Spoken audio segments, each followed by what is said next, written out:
Yeah, so a couple of weeks ago, somebody asked me what my favorite temple in Zelda was, and I've thought about this before, but never really too extensively. And I think I finally have an answer to that question. And that answer is, as you can probably see by the title of this video, the Forest Temple. I think, and I left this as a comment on a video once, so people might have seen it, but truthfully, when the Zelda makers designed the Forest Temple, they were sending a message to the fans. And that message was, we ain't fucking around anymore. Because I'm pretty sure most people can remember what it felt like the first time they walked into the Forest Temple. The first time they saw that gigantic first room with literally like 5 different ways to go, and a switch on the wall, Skulltula on the wall, 4 torches that mysteriously went out when you walked in the room. Well, I guess technically the first room was the Wolfos room, and that's pretty memorable too, especially that key right in the first room that no doubt most of us didn't even realize was there because they didn't think they'd put it there. Because you didn't really consider that part of the temple, it was like the entrance, the lobby. So you didn't think they'd put a key there. You figure the temple doesn't start till that first room. Then you end up going out there later and saying, hey, there's vines on the wall here, now that I'm used to seeing vines and looking for them. And wonder of wonders, you climb those vines and there's the key. And it's like, geez, who knew? Yeah, but all in all, the Forest Temple to me is one of the most brilliantly designed, not only for that, but the twisting room, oh my god. Like, I don't even think nowadays, with all the graphics and everything, they still have yet to come up with anything as structurally brilliant as that twisting room in the Forest Temple. The way that it changed gravity in the room after it so that you had to do different things when you got to that next room, and the room was all in a different, it was just twisted around in different ways every time you came to it. And like, you go in there for the first time and you see the boss key treasure chest sitting up on the wall, and you're like, how the hell am I going to get that? Plus, the Forest Temple gave you your first truly adult weapon in the game, the hero's bow, which, when you would hold that thing out, the way it spread diagonally across the screen, it just looked so cool. Like, anyone who was watching the TV would totally know exactly what you were doing the moment you pulled it out, because it just looked so realistic. And it was so cool to be able to shoot arrows in that way, instead of just having to shoot them up, down, left, or right. And, the temple had a cute sage. That always helps. Cute sage is always good. But perhaps the most perplexing thing about the Forest Temple is the music. Because even now when I listen to it, it doesn't sound like your conventional song. It doesn't sound like a song at all in the strictest terms of what you think a song would be. It has a melody buried deep down in there if you listen for it. There's strings way in the background, and they sound suspiciously similar to the Deku Tree theme, actually. The Deku Tree dungeon has a similar theme. It's kind of a progression between a resolved chord and the chord that's like one down from resolved, which I can never seem to figure out, like, what chord that is. They don't give that chord a number. Like, if you're playing in C, you can go down 1 from C to make a chord out of B flat, D, and F.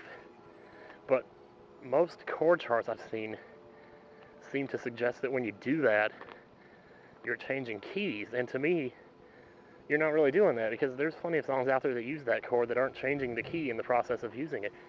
They're actually using that chord in the C context, using B flat, D, F in the context of C, because it relates to C just about as well as the 4th or 5th does. In all honesty, if you ask me, it sounds like an anthemic victorious chord. And what you're hearing in the Forest Temple is like a recurring arpeggio of these 3 notes going back and forth between the resolved chord and this other chord that goes like anthemically with it. It's like victory music. It's weird because even when they only play 1 note of it, it's just the 3rd note in the chord. And the other thing about the chord is that it's an inverted chord.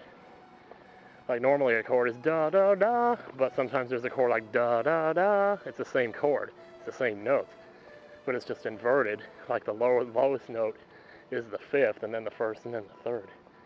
And you might recognize when I say da da da, that's, that goes more well with the chord that comes after it, which is da da da. And I'm sitting here singing it. I can hear it in my head like right now, but it goes, and even when it's only playing the third note, you can still hear the implication of what chord is being implied by that note, because it went with, because it was the leading note in the inverted chord that was playing just before it. And I know I'm using a lot of music terminology here, attempting to describe something that's probably better left undescribed because it's more mysterious that way. But there's just something about that music that does not seem like it would fit with the temple at all, and yet they make it work. And that's the most startling thing to me, is how did they make that work? Because that is not a scary melody. It comes across scary. But traditionally, if you play a melody like that, basically the song In My Room by the Beach Boys has the same chord sequence as the Forest Temple. And, it's not just that music either, but occasionally you hear these voices chanting in the background, these kind of yomp, yomp, yomp, they get, those voices start creeping in there. And that's when it really starts to sound really messed up. Like you're not even listening to the song anymore. It's like the song is turning on you just as much as the monsters are. And it just makes it even creepier. And the boss, oh my god. One of the most epic boss fights in Zelda history. It's Ganondorf, Phantom Ganon, coming out of a picture, riding a horse, coming out of a picture on the wall to attack you. And they make it so realistic. For an N64 game, I'm absolutely astounded it looks as good as it does. Because I don't think anything in any GameCube game has ever scared me that much. It's my favorite temple in any Zelda. Because you would never, up to that point in a Zelda game, even Zelda A Link to the Past, any dungeon, even the hardest dungeons in that game, only took like 10 minutes to complete. Dungeon 6 in the Dark World, for example. It was really, if you knew your way around it, you could get it done easily in 10 minutes. But these temples in the new Zeldas, even the easiest ones, you'll probably be lucky if you get through them in a half hour. And the Forest Temple was the first of its kind. When you walked into this temple, you better, have some time on your hands to finish it, because you're not going to be done with it in a half hour. You probably won't even be done with it in 45 minutes if you're just playing around. Or if it's your first time through, you could expect to spend as much as maybe a couple hours in there just trying to figure your way around. And because of not knowing, where to backtrack to or when to backtrack. But the first time in that temple is when you realize they mean business. And that was the first time that they gave us something that they knew was going to take people a long time to figure out. And so the fact that they didn't have 7 or 8 dungeons, as was traditional in Zeldas before, it didn't matter, because they had already given us 3 earlier in the game. And those were hard enough, because they were our first 3D dungeons. And some of them were even, it would take at least 15 or 20 minutes to do themselves. But the very word temple, from then on, ever since that day, that Ocarina of Time hit the game shelves, the word temple became a word that could evoke both excitement and dread in any Zelda player. Because you knew, once you saw that word on the screen, you knew that you were in for the long haul, and you better be committed, because that's what it was going to take to get you through. Who would have thought I could spend that much time talking about a dungeon in a Zelda game? I have no idea.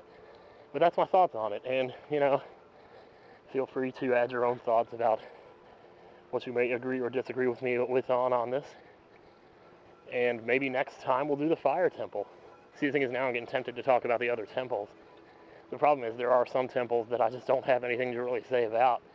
Like the Shadow Temple, there's just nothing to say about it. It's creepy, it's dark. There's spiders in it. And there's a car coming. Okay, so I'm going to go ahead and turn this off. Leave you with this lovely shot of a tree. Because that's what we've been talking about, right? So take care, everyone. And I'll see you next time.